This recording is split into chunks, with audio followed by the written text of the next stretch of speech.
Hello friends, welcome to my channel. இன்றைக்கு இந்த வீடியோவில் மொச்சை குழம்பு எப்படி செய்கிறது அப்படின்ற வீடியோ உங்க கூட ஷேர் பண்ணுறேன்.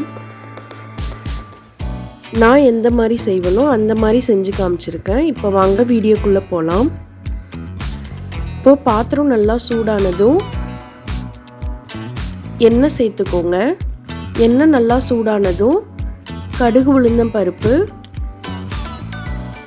கொஞ்சமாக வெந்தயம், கொஞ்சமாக சீரகம், கொஞ்சமாக கருவேப்பிலை சேர்த்து தாளிச்சிக்கலாம். இது கூடவே ஒரு கைப்பிடி அளவுக்கு சின்ன வெங்காயம் பொடியாக கட் பண்ணி வச்சுருக்கேன். அதையும் உள்ளே சேர்த்து நல்லா வதக்கிக்கலாம்.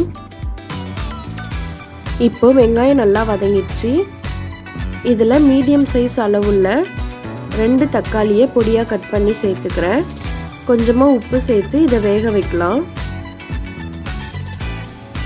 இப்போ தக்காளி நல்லா வெந்துடுச்சு. இப்போ இதில் கட் பண்ணி வச்சுருக்க உருளைக்கிழங்கு, முருங்கைக்காய் சேர்த்துக்கிறேன். கூடவே வேக வச்சுருந்த மொச்சையும் சேர்த்துக்கிறேன்.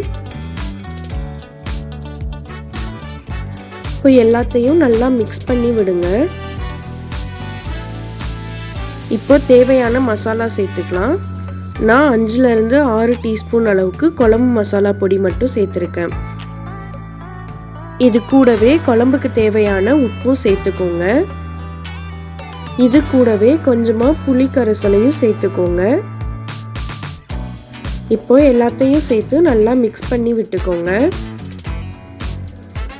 இப்போ 1 நிமிஷத்துக்கு அந்த மசாலாலேயே இதை வேக விடலாம். அதுக்கப்புறமா குழம்புக்கு தேவையான தண்ணி ஆட் பண்ணிக்கோங்க.